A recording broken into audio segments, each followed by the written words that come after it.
A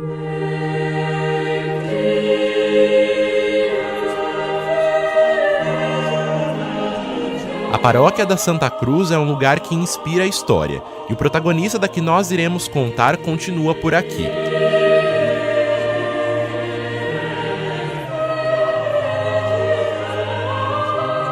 Este senhor de sorriso simpático é Roberto Giovanni. Ele nasceu em uma família tradicional e numerosa, de 13 irmãos, mas ao longo do tempo se tornou parte da família das inúmeras pessoas que ajudou, e não por acaso é lembrado até hoje como irmão Roberto. Ele teve uma infância normal, estudou aqui em Rio Claro, depois trabalhou aqui em Rio Claro, mas ele sempre tinha uma dedicação muito especial para a religião. Quando criança, a gente gostava de acompanhar o irmão Roberto nas visitas que ele fazia às famílias de Rio Claro. Embora ele morando em Casa Branca, ele sempre vinha aqui fazer essas visitas. Então a garotada, os sobrinhos, até brigavam para carregar uma valise, um guarda-chuva, que ele sempre andava, sempre de batina, e na valise ele levava santinho e a água benta para benzer as casas. Durante o tempo em que se dedicou à igreja, irmão Roberto chegou a tornar-se mariano e vicentino. Em junho de 1927, ele entrou para o seminário de padres e irmãos, que funcionava aqui neste prédio. Porém, o desejo de ajudar falou mais alto que o título. Os próprios colegas de seminário falam que ele era muito humilde e que ele sempre falava que ele não seria digno de ser padre. Então ele optou para ser irmão coadjutor. De 1931 a 39, irmão Roberto serviu na cidade de Castro, no Paraná, e aqui no estado passou por Indaiatuba, Casa Branca e Campinas. Em 64, retornou a Casa Branca, onde desenvolveu grande parte de seu trabalho e marcou a cidade e as pessoas. Foi na caridade que ele se destacou na cidade.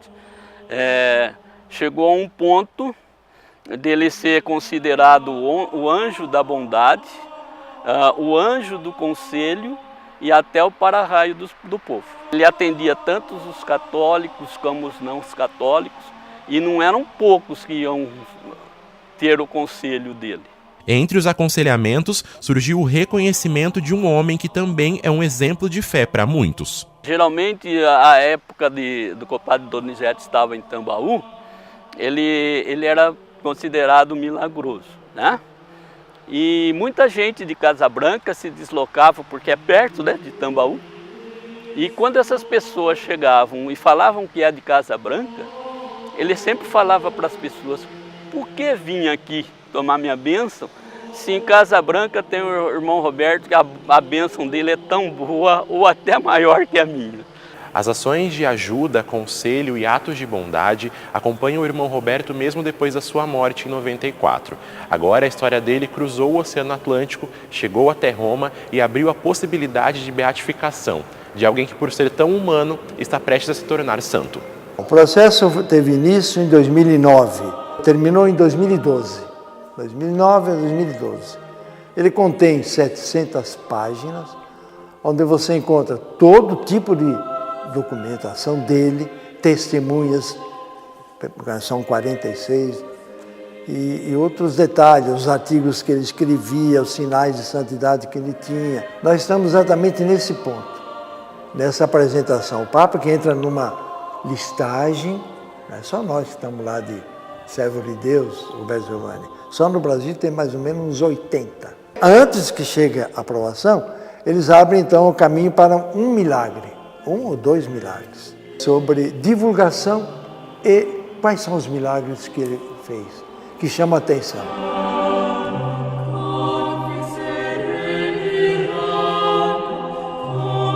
O padre Alberto, que hoje é vice-postulador do processo de beatificação, conviveu com o irmão Giovanni quando era padre em Casa Branca. No acervo, além dos objetos como a batina que nunca foi trocada, estão muitas memórias do amigo e companheiro de devoção. Para mim, o que mais chamava atenção no comportamento dele, e vai para o lado da santidade dele, era a simplicidade de vida, uma grande humildade e um trabalho serviçal para os pobres, doentes. Ele não jantava. A janta que ele tinha, ele pegava, põe numa marmita e ia entregar na periferia de Casa Branca para os pobres que ele achava que estava sem comer.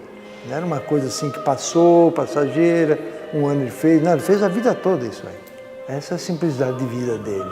Essa é a dele, surrada, mas é a dele única. E ele usou até morrer, praticamente. Uma das fases para a beatificação é a comprovação dos milagres atribuídos a irmão Roberto. Entre os relatos, um vem de Casa Branca. Sartori é um senhor que reside em Casa Branca, cujo milagre foi em 1994, bem um mês depois, ou quase depois, da morte do irmão Roberto. Ele é muito longo, ele tentou num prontuário, é esse que tem também 1000 páginas, de tudo que se pode imaginar, médico, assistente social, enfermeira, família, testemunhas, né?